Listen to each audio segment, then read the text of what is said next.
que é que eu vejo no caso de Ítalo Santos e o que é a imprensa? Eu não conheço. O processo segue em segredo de justiça, é importante dizer para todo. O processo segue em segredo de justiça, porque envolve criança, envolve uma matéria muito sensível, né? Criança, adolescente. Então, nesses casos, a justiça guarda sigilo. Então, o que eu vou falar aqui é dentro daquilo que chega... É público, né? O que chega ao público, tá certo? Por exemplo, tem uma menina que, se eu não me engano, também eu acho que não vai ter problema falar o nome dela, que é a Camilinha. Acho que ela já é até de maior idade. Ela tinha 17 anos, parece que agora já completou 18. Mas veja, essa menina, que é a vítima, entre aspas, de Ítalo Santos, de uma adultização, ela precisa ser periciada. Eu preciso submeter a ela a uma avaliação com uma equipe multidisciplinar, com psicólogo, com assistente social, com psiquiatra. Ela precisa ser avaliada. E se ela for avaliada e não for identificado nenhuma alteração de comportamento? Já pensou nisso? Que a gente está condenando antecipadamente Ítalo Santos porque ele passou por um processo, fez a Camilinha passar por um processo de adultização, quando na verdade a gente pode entender que nas consequências nada disso houve. E ela pode também dizer, não, eu fiz porque eu quis, porque eu gosto. Quantas e quantas crianças começam a dançar com 5 anos, 6 anos e é alimentada pela família? E isso também não é adultização. A erotização, então a gente já está falando de outra coisa, né? Muito embora possa estar inserida dentro desse processo de adultização. Erotização. Nós somos todos aqui contemporâneos àquela dança, eu não me lembro da banda, mas era a dança da boquinha da garrafa. Né? Companhia do Pagode. Companhia do Pagode. João tocava pagode nessa Pagode, época. era baterista. Ele gostava da dança da cordinha. Ele Também eu gosto da dança da cordinha. Campina Grande foi sucesso ano passado. Verde e branco, eu vou Esse repetir ano, a dose esse agora no que vem, se Deus quiser. Pronto. Então nós vimos crianças participarem de programas de TV numa disputa para saber quem era o casal que melhor dançava na boquinha da garrafa. Crianças com 8, 9, 10, 11, 12 anos. Nós somos testemunhas disso. E essas crianças, em tese, naquele momento, não se falava sobre erotização. Não se falava sobre adultização. Será que Camilinha teve realmente processos ultrapassados na formação? Eu não posso pegar o meu achismo e jogar para dentro de um processo e querer extrair de Camilinha algo que possa responder aquilo que me satisfaz. Tá? É uma espécie de um viés condenatório. Eu trago para o processo aquilo que eu acho e não aquilo que eu encontro fortuitamente. Então, veja bem, quando a gente chega num processo penal, eu não tenho que chegar com a minha convicção formada. Eu tenho que chegar num processo. Isso é para o juiz, para o promotor, para o delegado, né, para o advogado. Eu tenho que chegar para verificar o que de fato existe de errado num determinado comportamento humano. Seja matar, estuprar, exploração sexual, adultização, enfim. E aí eu vou identificar naquele comportamento os traços que de conhecimento público, da doutrina, da lei, possa ser encontrados ali, naquele comportamento. Eu não posso chegar com a minha convicção e querer, como eu disse, com a massa de modelar, fazer com que ele se encaixe naquele projeto que eu entendo. Não é por aí. Porque aí, se a gente for, qualquer pessoa poderá passar por um processo de adultização. Olha, você já foi, Ninja, acusado injustamente do cometimento de algum crime, de alguma irregularidade? Não, nunca fui não. Nunca fui, né?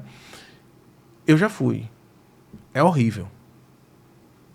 É horrível. Eu vou revelar aqui, muita gente não sabe, mas... Nem precisa ser crime, né? Eu vou revelar aqui. Um vizinho da minha sogra, acho que com raiva da minha sogra, denunciou no Conselho Tutelar que minha sogra batia no meu filho. E que eu e minha esposa éramos coniventes com a violência. porque o menino comia demais. Era exatamente o contrário disso. Minha sogra ficava insistindo para o menino comer, porque ele não comia. Tinha fastio. E ela era a maior babona do menino. Maior babona. O que o menino pedisse, ela fazia. Ela já é falecida. Mas aí lá vai Luiz Pereira, já advogado, né, já inserido no mercado da nossa sociedade paraibana. Lá vai eu para um conselho tutelar, ser ouvido por conselheiros, por psicólogos, para dizer o quê? Que nada daquilo existia. Era uma intriga de um vizinho, com inveja, com intriga, sei lá. Queria perturbar e fez uma denúncia. E ainda bem que eu encontrei pessoas sensíveis do lado de lá. Disseram, não, doutor, eu lhe conheço. A própria delegada, uma vez, elas, doutor, foi minha professora, elas. Eu não vou nem lhe ouvir. Vou pedir o arquivamento agora porque eu lhe conheço. Mas aí foram insistentes denúncias, dizendo que a gente maltratava, que praticava violência física contra o menino. Até que isso durou anos. Até que eu tive que levar o menino no Ministério Público para ser ouvido por uma equipe multidisciplinar, psicólogos, assistência social e até a promotora. E depois de muitos anos de sofrimento, esse processo foi arquivado.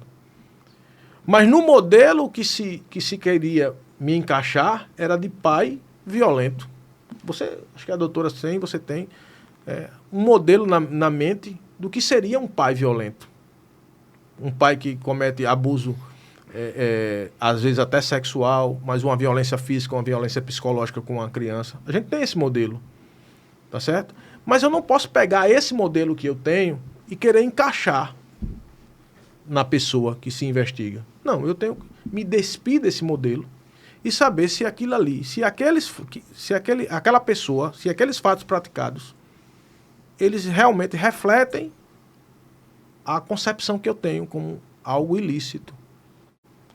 E eu estou me prolongando isso para você entender, mas para o caso de Ítalo Santos, valeu mais a denúncia de Felca do que o que a gente verificava por aqui, porque... Isso é um ponto importante, porque assim, o Ítalo foi denunciado várias vezes. Já tinha vários processos correndo e alguns já tinham sido absolvidos. Absolvidos. E outra coisa... E a denúncia do Felca, aparentemente, não trouxe nenhuma novidade, né? Nenhuma novidade. É justamente isso que eu quero dizer. Você só antecipou a minha fala. A Justiça Paraibana, o Ministério Público e o Conselho Tutelar de Bahia ou de João Pessoa já tinha conhecimento sobre a prática de Ítalo Santos, já tinha investigado o Ítalo Santos e em muitos processos já tinha arquivado aquela denúncia. Foi só Felca fazer publicamente e a partir da sua rede, que é enorme, uma denúncia contra Ítalo Santos, que a coisa tomou uma outra proporção. Até preso esse cidadão foi. Foi não, está preso por um crime sem violência ou grave ameaça. Veja bem, quantos homicidas e quantos estupradores não estão à solta e Ítalo Santos preso. Eu não estou dizendo que ele é inocente, nem quero fazer a defesa dele. Eu só estou estranhando processualmente o fato de Ítalo Santos estar preso junto com seu esposo, diante de um quadro sem violência, grave ameaça, um quadro em que já vinha sendo acompanhado pelo Ministério Público, um quadro que já vinha sendo acompanhado pelo Conselho Tutelar, um quadro em que outras denúncias já tinham sido feitas e arquivadas, quando sem qualquer exploração midiática, conseguiu-se apurar a verdade dos fatos e afastá-lo de qualquer irregularidade. Oportunidade em que foram ouvidas as crianças que supostamente estavam sendo abusadas. Oportunidade em que ouviram os pais que supostamente estavam lucrando com isso. E conseguiu-se provar, sem sensacionalismo, que não havia nada daquilo. Mas aí quando o Felca faz uma denúncia, que sai no jornal...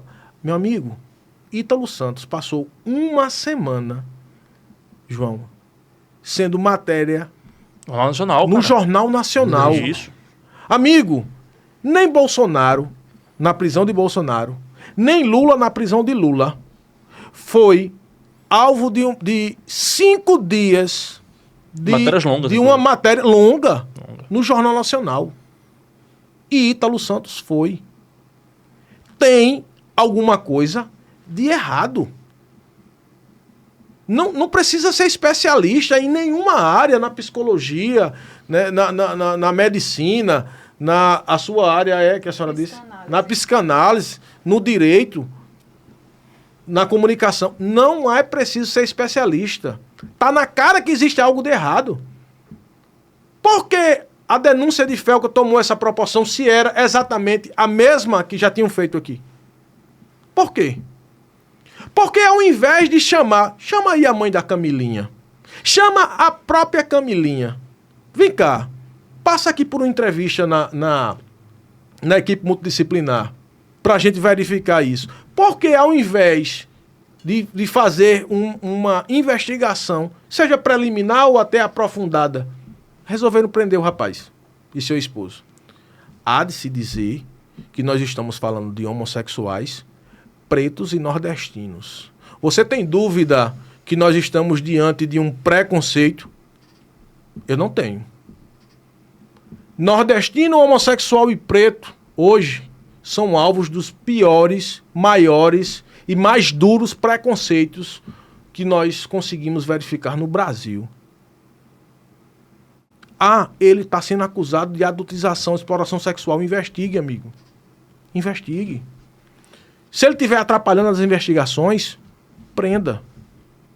Mas não faça isso porque foi Felca que denunciou.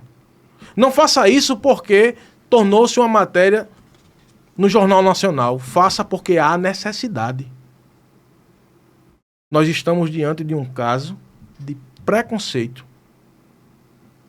Porque Ítalo é homossexual, porque Ítalo é preto e porque Ítalo é nordestino. E porque muitas vezes a gente consegue ver brotar do nada, de uma pedra, uma flor. Ítalo Santos saiu de Cajazeira, se não me engano, no sertão da Paraíba. Ganhou a vida dançando.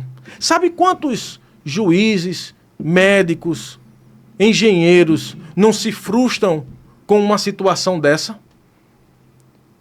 De dizer, rapaz, um cara dançando ganha mais dinheiro do que eu, que fui estudar. Isso é frustrante para aqueles que foram estudar. E muitas vezes essas pessoas desejam o mal. E não é para Ítalo. É para aqueles que conseguem, numa via transversal, vencer na vida. E se for preto, homossexual e nordestino, aí, meu amigo, o preconceito ainda é maior. Você consegue ver pessoas que não conseguem descolar nas redes sociais. Ítalo Santos tinha milhões de seguidores. A sua pupila, como eu falei aqui o nome Camilinha, tinha milhões de seguidores. Uma postagem dela fechava a rede social. E aí a gente consegue ver pessoas, cantores, artistas, que não descolam na rede social. E quando vê um negro, um homossexual e um nordestino descolar, vencer, sem um estudo, sem uma faculdade, nem sei se tem, mas quando existe essa realidade, ele vai ser vítima de preconceito, amigo. E aí o lugar de um homossexual nordestino e preto é onde? Na cadeia. Eu posso concordar com isso? Eu não posso concordar com isso. Se ele cometeu o crime, amigo, que se investigue. Se ele, depois de investigado, ficou comprovado a existência de um determinado crime, que puna. E puna na medida da sua culpabilidade. E não na medida do Jornal Nacional. E não na medida do Felca, da rede social do Felca. Tá errado, vocês não estão vendo que estão errado? Será que só eu que estou vendo isso? Não, e outro detalhe é o lance, como eu disse, o vídeo do Felca tiveram vários casos. Correto?